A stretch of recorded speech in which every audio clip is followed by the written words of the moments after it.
All right. So we are recording, and everybody out there watching this recording, we three have been chatting. It's the three of us. So we've got a small, cozy little group here, and we have just been chatting about random things, having a good time. But I did make a little presentation about, about breathing and the breath, and wanting to inform why we do some of the breathing practices that we do in meditation and yoga or whatever, just because I think it's important to have a conscious idea of why we're doing what we're doing. And then we can, because we are co-creative element in this system, we're not unconsciously just doing breathing. We know why we're doing it. And then when we need help, we can intend to work with that element. So I'm going to quickly go through my little presentation because it's simple stuff that you already know, but I think I'm going to share a screen. But my first question is, like, the most basic breathing principle that in yoga or whatever is the alternate nostril breathing. You've all heard that, and you probably do it, but do you know why you do it and more about it and what it does for you? Or anybody? Does anybody do it? Do you know why we do it? Do you know? I don't do it on a regular basis, but I have done it pretty often. And it, I started because it like relieves headaches or like whatever. But I think, and I don't know scientifically, so I'm really excited to hear what you say, but I think, and maybe I've heard this or deduced it, that it oxygenates the pineal gland, like in this area of your brain, like it sends oxygenation there, which kind of like makes the activity in that area more, I don't know, makes you connect in a way that maybe you don't. So that's my guess. I don't know. Well, in a roundabout way, you are correct, but this will be all so much easier. And I'll just share screen. And Byron, do you have any input? I mean, you're shaking your head, so you're quite aware. I think I read somewhere where they're supposed to mix the right and left oxygen. Like it's the hemispheres in sync, maybe. Yeah. Okay, this will clarify everything. Okay. And and you'll go, oh, because really what our breath obviously is the vehicle for Kundalini Shakti. Kundalini Shakti is you. Kundalini Shakti is your consciousness. And I'm just now remembering, Kristen, if now would be the time for you to share that aha, because I just said Kundalini is you. I was thinking the same thing. So we'll interrupt your slideshow for yeah, go ahead. Story. You just share, because when people, let me just. I think I know what. Yes, go ahead. Like we talked about this, and I shared the aha, and so I think I know. And if I missed anything, just let me know, because this was a while ago we had this conversation. But I had a session with Kat, like a Kundalini session where she was like, she can come in and kind of let you know where your process is. And it was so helpful for me just to kind of put the pieces together of what has happened previously. And the biggest thing that I got from it, because I mean, I've talked to her like outside of our session about this stuff here and there, and I guess I just didn't get it. I don't know if it was because like I was densely like interpreting it different or what. So I have had many situations where I had like these God moments or like angelic moments where it was like I was in meditation or I was led to do certain things and like my body just lit up with connection, right?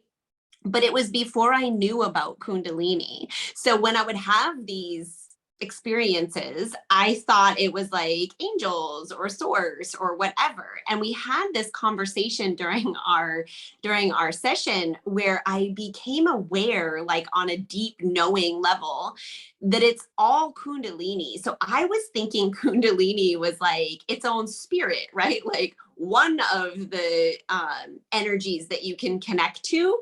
And it's like, I knew that it was all, but I don't know what it was that didn't allow me to make the full connection, because I still was keeping it separate. And so then I started to realize, like, all of a sudden, that all of the things that I had experienced that were kind of supernatural-ish, I guess, like not really supernatural-ish, but like times that my body moved, or that I just felt that power running through me, or that connection, and it was like this God moment, was the Kundalini moments. And so it was all one and the same, which allowed me to really understand going forward, like with some of the tools that she gave me, to connect even deeper with that energy, because now I had an understanding of what it was and what it felt like. And I don't know, am I missing something, Kat? Because I see you saying, Yeah. No, this was a while ago we had the no. conversation, so it's not fresh in my And I mind. think that this is a common thing. And Byron, you can chime in, but yeah, because Kundalini is a foreign word to at least the West, we think it is some separate energy inside of our spiritual body that has to rise up to activate some kind of power. But Kundalini is our consciousness. We would not be breathing, we would not be animated, we would not be alive without Kundalini. She is us, we are her. So she is the great spirit. She is God, because she is the one through which everything in the manifest world, and that includes the invisible realms, all realms, have been created. So that's why, like in Richard Rudd's book, he says, God is really the feminine principle. Anyway, so wherever you were thinking, I am in the image of God male, just put in Shakti, Kundalini Shakti, and you're her. And she's you, and she's your consciousness. And you can kind of think of her like a thermometer, like your consciousness in 3 different stages. Most people on the planet, even people on the spiritual journey, their consciousness is still like resting from solar plexus down, right? And she is functioning from that perspective of life.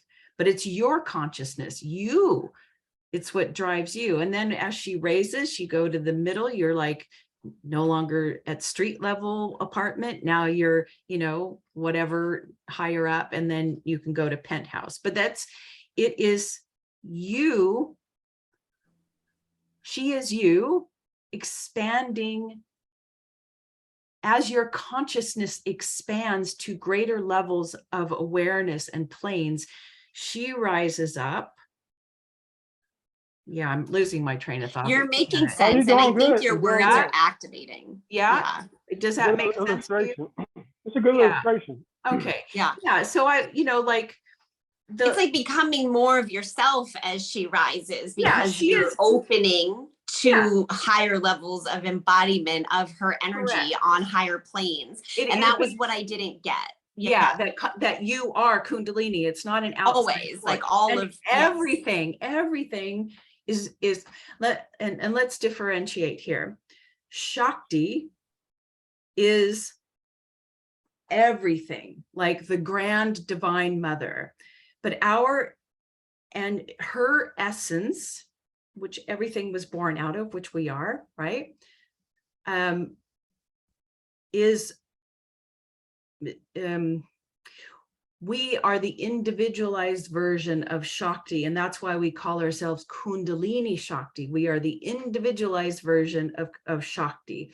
So we are Kundalini Shakti. She is Shakti, divine mother Shakti. And when you said that before, and when you say it now, I feel the truth in that. And I'm very much like claircognizant and clairsentient are my strongest gifts. I feel the truth in that. And I think it was like, I thought she was like, a piece of the whole, or like, and I didn't understand that, because I do believe in unity consciousness, and we're all one and God is all, but like, I did not have that mental connection that is Kundalini. Yes. And that is Shakti. And just to throw not a wrench, but just another element. So we know that there's Shakti, and we know that there's Shiva. So what is Shiva in this equation? The Shiva is prior to manifestation. They are inseparable, but they can be separated. We would say that Shakti, or that everything is consciousness. Shakti is consciousness. Shakti is the Holy Spirit. Okay, so it's all the same name. Shiva is her partner, but he is, so we can awaken in the realm of consciousness, which has many, many, many different layers or strata of dimensions. And then, but behind all that is awareness, the potential for ideas, like pre-thoughts. I mean, it is awareness. It's awareness. Shakti is aliveness, creative. Yeah. And It's then, and then you can go beyond that to Brahman, which is Bindu, which is one, which is prior to Shiva and Shakti. That's a new one for me. Yeah, so when Kundalini is resting still just in her lower areas, we would say the aspirant, even if they are on the spiritual journey, it's like a triangle. Right. It's like Maslow's hierarchy of needs, right? Right. And it's a big journey at this point. This is moving from survival, which is not a bad thing, right? Survival to sovereignty. This is a big journey that the soul goes through. But as she rises or starts tinkling with the heart, this zone, now she is focusing on in the aspirant spiritual journey through consciousness, because we have to learn this before we can get here. We are at service to others. And then at the other end, the higher end of this heart is self-inquiry, where you start going, ooh, okay. I mean, I know I'm consciousness, but there's more. Who am I? And this is where people kind of step onto the enlightenment path. They go to the Indian gurus, they go to non-dual teachers, they go, are you familiar with what I'm talking about? Like the Rupert Spiras, the inquiring, who am I? What am I? Who's the one thinking this? Who's the one doing this? And you start going back and back and back, because now you really want to discover this is self-inquiry. And then when you get up here, now the point is getting like this. This is all about when Kundalini has reached Makara point, the upper brow chakra, because there's two brow chakras. This is all about surrendering to the self. And the doing, this is about, you're no longer the one choosing. You have been absorbed into Shakti. She's moving you. The individual Kundalini Shakti has merged with the cosmic and Shiva. And now universe moves you to whatever. And there's usually less doing, less service to others, unless you're on like a bodhisattva path or something like that. Does that make sense? Yes. I think for me, it went from survival to self-inquiry. I kind of skipped service to others. Down. Yes. I mean, yeah.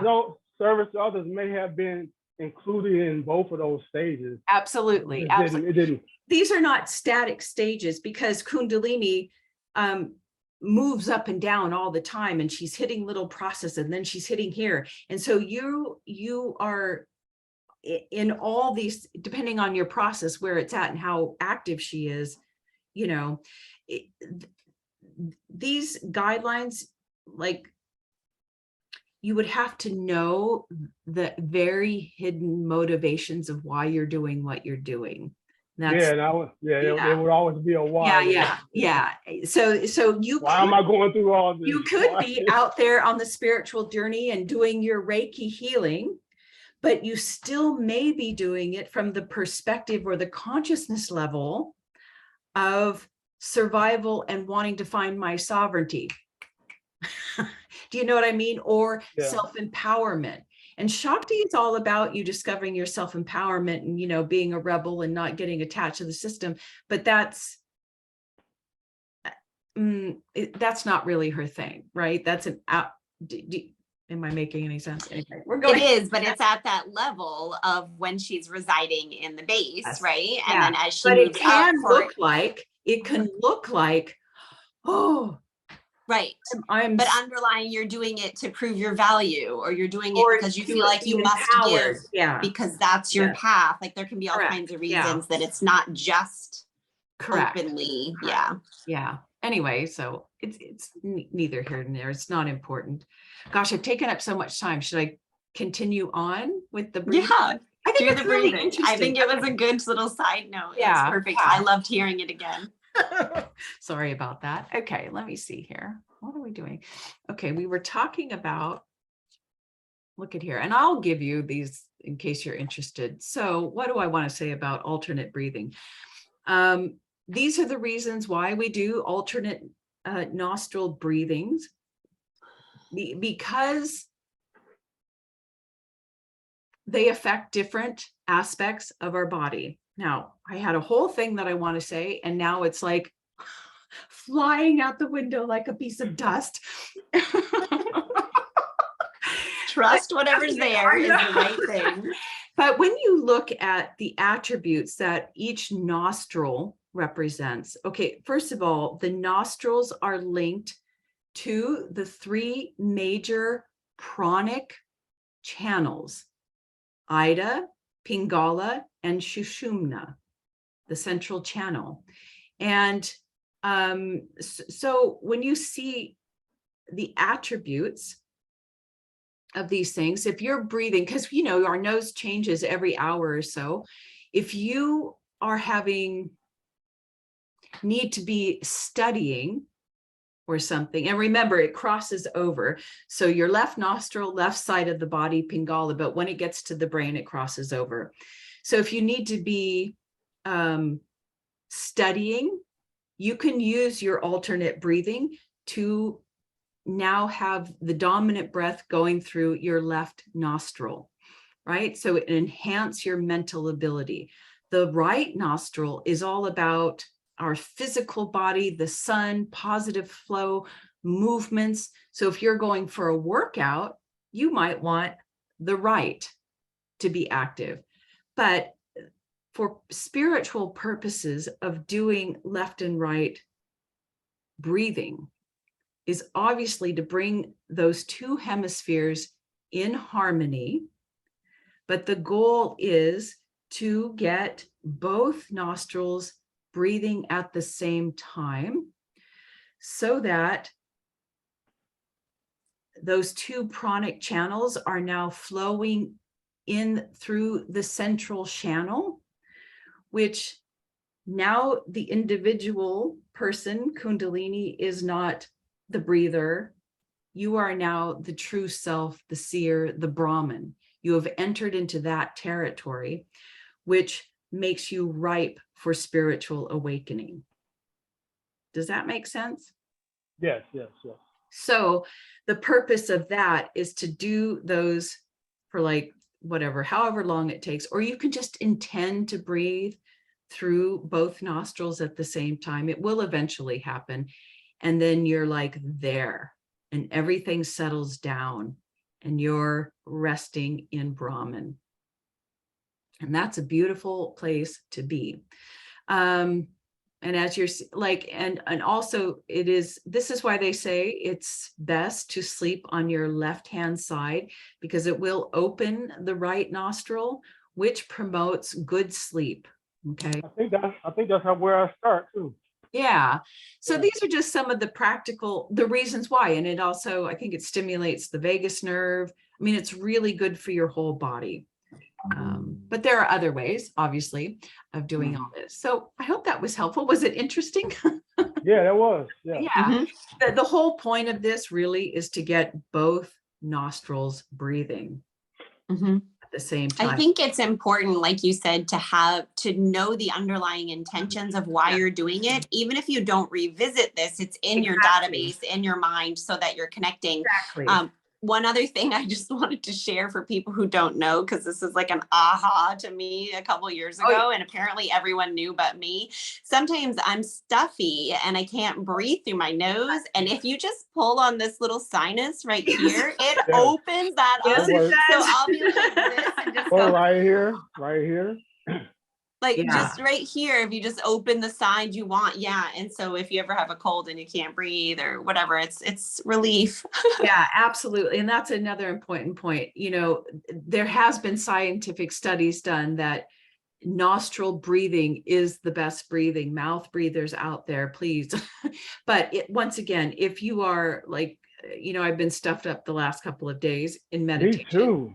Yeah, and breathing through my mouth, that's totally fine. The body will accommodate, but nostril breathing is the best. Do the best you can. And this alternate nostril breathing, it will sort of clear that out. But when you're getting Absolutely. started and you can't Yeah. get a breath in, I just found that to be a really good trick. Yeah, and to be honest, like, you know, I enjoyed doing it, but you know, it's kind of a pain. I mean, the value is there, but you can get there in other ways, right? Yeah. Doing other Yeah. practices. But I wanted to show the reasons why people do this, Yeah. to get to the sushumna. And I think Yeah. again, too, it's that knowing what you're doing, but also practicing it this way so you know what it feels like when you get there, so that then you can intend to get there without having to do it if you want. Yeah, I love that. Okay, so now we're going to move on to, I want to talk about, you know, the pranic system just very, very, very quickly. And, you know, the common word is prana, and people think that prana is just one huge pranic system. But actually, I don't think that was exactly where I wanted to go. I guess anyway, the pranic system is actually called Vayus, the wind. And sorry about that WhatsApp. I need to shut that down, but I think she'll be done soon. So within the pranic or Vayu system, meaning wind or air, there are actually 10 different compartments or departments or different types of prana in our body. But there are 5 major, but we will look at 3 major here. So this is the distribution of prana in our pranic system, and they each have their own name and direction. And I think we will go to this thing. Maybe it's a little bit easier. And what I want to talk about in working with, and let's just call it, let's start using these terms in working with the Vayus. It's very important. Number one, our breath obviously is so important, but when we consciously work with those systems, what do I want to say? To live longer, we want to breathe less. Okay? To live longer and better and be more spiritual, we want our inhalation to be longer than our exhalation. Every time you'll know that you are in the sattvic or the spiritual or the peaceful central channel mode when inhalation is long, pause, and very little exhalation. That is the sign that you are gathering prana and gathering life force. But I'm kind of going off track, but let me look at my notes here. Why I wanted to share this with you is to, number one, a cautionary tale. So for years, like all you ever hear is take deep breaths, breathe through your belly. And I was so focused on that for years. All I did was breathe through the belly. But I was so focused on the belly that I negated, and I know you're thinking, how can you do this? I negated inflating the chest. Like I was just focusing in the belly, and I upset all these other Vayus. Like I was exhausted. I was just totally out of whack. Because, let me see here. Sorry. And I just, once again, I want to, why we breathe the way we breathe. Let me see. Breathe less, live longer, blah, blah, blah. Longer inhale during the day. Yes. And okay, now let's talk about, I'm sorry, I should have been better. So here we are. We're going to just look at the 5 major pranic areas. So we have Apana, which, as you can see at the bottom, is your belly breath, and it is all about downward movement. So the 2, and then we have the Vayana, which is sacral, and that does your whole aura. Don't worry about that. It will take care of itself. Samana, the solar plexus. Now, people, I know solar plexus is a hot thing in Gene Keys, and I think I was like, oh my God, what do I breathe through the belly? Do I breathe into the solar plexus? Do I breathe into the heart? What do I do? Like, I could never figure it out. How do I breathe? Don't worry about Samana, solar plexus. It will take care of itself as well. Prana is our chest. That's our life force. And Udana is, and you can see, anyway, the 2 most powerful are 1 and 4, Apana and Prana. And that's why when we're doing and learning yoga, they do, the belly and the chest, the belly and the chest. Now, why are those 2 important? Those 2 are the most powerful. I wouldn't say the most important. I would say Samana. Well, they're all important, but that action is, number 1, the pressure and the heat of that up and down, what creates pressure and heat for Kundalini release, right? When you're doing the breath of fire, those 2 are back and forth, back and forth. They're creating the heat and pressure for Kundalini to rise. But also, Apana and Prana, when they are in their little waveform, what happens then is Samana will come.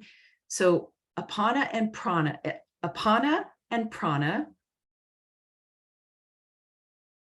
yeah, where am I going with this? Samana is what assimilates and brings prana and apana together. Now, prana is upward movement, apana is downward movement, and they are moving in opposing directions. And it is said that the soul is trapped in the physical incarnation, trapped on this wheel of the samskaric wheel of incarnation because of these 2 opposing forces. We can't go anywhere. But then Samana, the solar plexus, comes in while we're doing the belly and the chest breathing and holding the pause. Why do we pause? Because that's when Samana, the solar plexus, comes in and begins integrating and pulling those poles together so that they meet at Samana. They are no longer going downward and upward. I mean, they are, but they're also gathering now. The prana is gathering in the solar plexus, the pause. So that's why we pause in pranayama, to allow Samana to bring these poles together, to put us in the state of the central channel, Brahman, which makes us, once again, ripe for spiritual awakening. But we cannot forget about Udana. Udana is responsible for taking us, it's the ether element, so it's responsible for taking our consciousness into the transcendental realms. Okay. Yeah. And I think that's all I need to say on that for right now, but what I've been doing. And so when I was just belly breathing, and even though you're seeing on here physical attributes of how each section is responsible for, there's also the element of mental and emotional. I was only breathing into the belly And I was having this raging anger and stuff that kept coming up. But because I was very little prana, I couldn't get that pump motion in order to be assimilated and excreted outwards, so that I can get these emotions out into the subtle bodies and being cleared. Does that make sense? Yes. So we don't want to overly focus on the belly. And also during the daytime, we're not always belly breathers. During the daytime, prana, the chest, is more dominant because we need vital energy to get around. So we'll be chest breathers, but including the belly, but chest first. But then at nighttime or when we're relaxing, that's why the belly then takes over.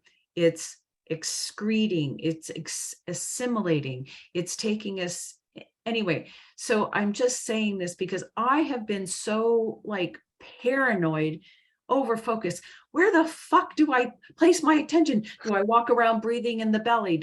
Where do I put, but it actually will take care of itself. But during the day, we're more chest breathers. Resting, we become belly breathers. But I have started the practice of just doing all three just for a few minutes, several times throughout the day in order to balance everything out. And I encourage, maybe you could do it with me, because I also want to begin to recognize and feel the movement of prana around your body when you're breathing. And actually, it is these bodies that are moving when Kundalini is being stimulated. You never actually feel Kundalini directly. It is Kundalini. Now you have freed her through these breaths that she can now stimulate these vayus to allow her movement to go for that's what you're feeling. This is when you're getting the twisting and the expansion. You're feeling the vayus. So what I like to do is I go with my in-breath, apana, prana, belly, chest, hold. Samana is doing her work. And exhale, udana. This is an upward motion, but also down through the arms. And I just like to call their name because I'm consciously interacting with them. Apana, prana. Samana is doing her job. Udana. And then I like to add nirvana. And when these three, you're consciously breathing, apana, prana, udana.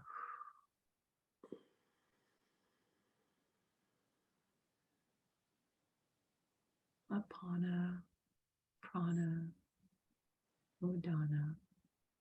Udana is very important in the processing of emotions as well. It's the throat, you know that. So we need all three. And all three of these sections are linked to granthis, knots or locks that Kundalini must pass through in her journey. So they're very important.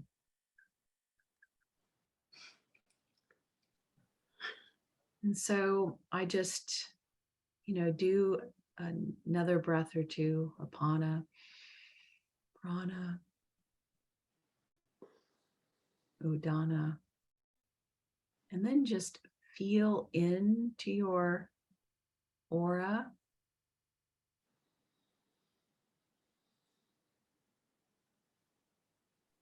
While you're breathing, perhaps you've stopped breathing, and that's good.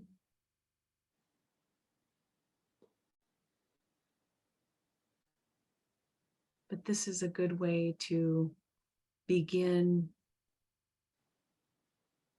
sensitizing your system to the very subtle energies and subtle movements. And sometimes they're not so subtle.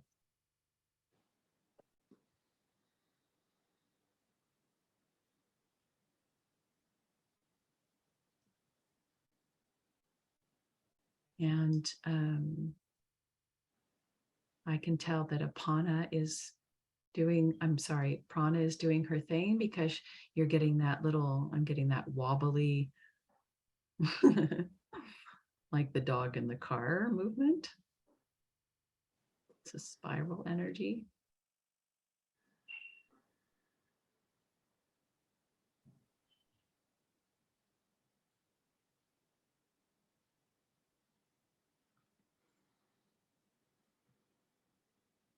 And you can stop whenever you want. And I will say that, this is the whole point of yoga or union. Yoga in breathing form, yoga in meditation form, or yoga in physical action form. It means union. And many people think that union is the goal. But union is actually just the tool. We are harmonizing, unionizing our pranic bodies. And then at this point, you may feel union. But it is when we kind of come to that full, complete wholeness center,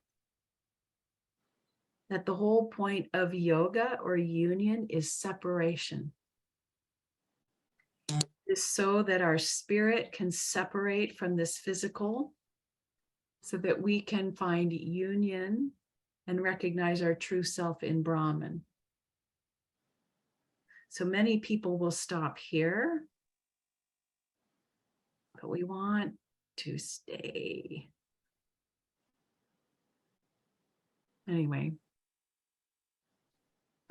That's that. I will stop share. And yeah. Could you repeat that again? The union versus the separation? Yeah. So yoga is called union, and I think it's been probably in the West interpreted as union is the goal.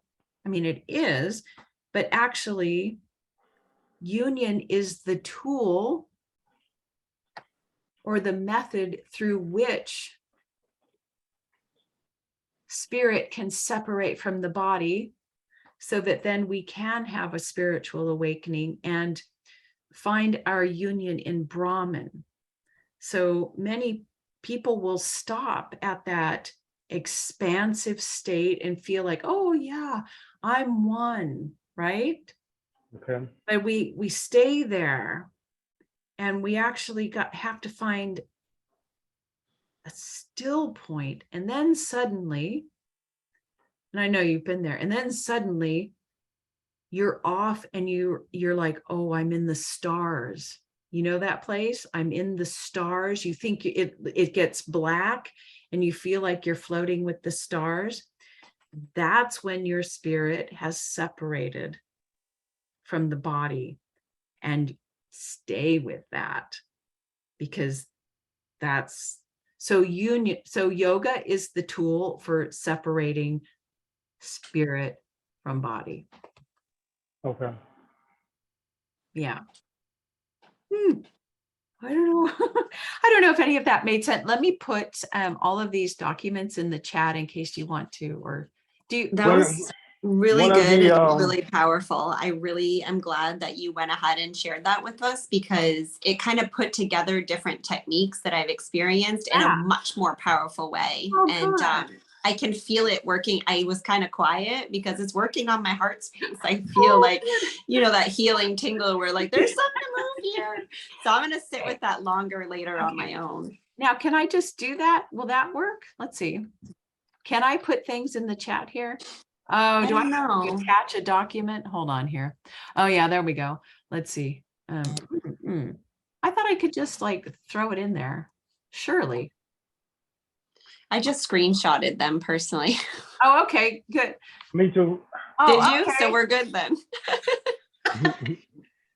We got you. Okay. Well, yeah. Anything else you want to share, Byron? Or I started sorry, with, I took so I long. actually got started with yoga at a very young age, you know, yeah, because I have asthma.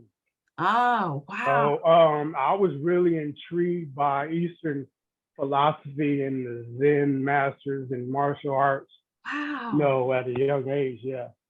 Now, were your parents, did they have any influence on you? I mean, this is a part of your story we haven't heard, which I think is brilliant. I mean, it's brilliant. No, yeah. They Wow. were just religious, They were just religious. And I used to see things that by accident that I shouldn't see that were negative in the church. And I was like, hold on, there's some hypocrisy going on here, but I never I love I it. never voiced it. I just was just like observe, like what's going on. And Wow. as a kid, I was introduced to the choir for a very brief period because I really wanted to strengthen my vocals. Yeah. Not, and I really appreciated singing. So yeah, I mean, those were like my blossoming stages of getting into yoga. Nice. And I assume it was helpful. Yeah. Yes, I mean, life Yeah, saving, I mean, really. I mean, I very feel like life yoga is saving. like a tricky, like you do it not knowing what you're getting in for because it creates that mind body connection that you didn't actually know you needed. You know what I Right, mean? It's like right, right. people get into it for a different reason and then they're like, oh, wow. yeah. And we also have to discriminate between, we can say yoga, and I would think, well, and people think physical processes, but yoga also means meditation.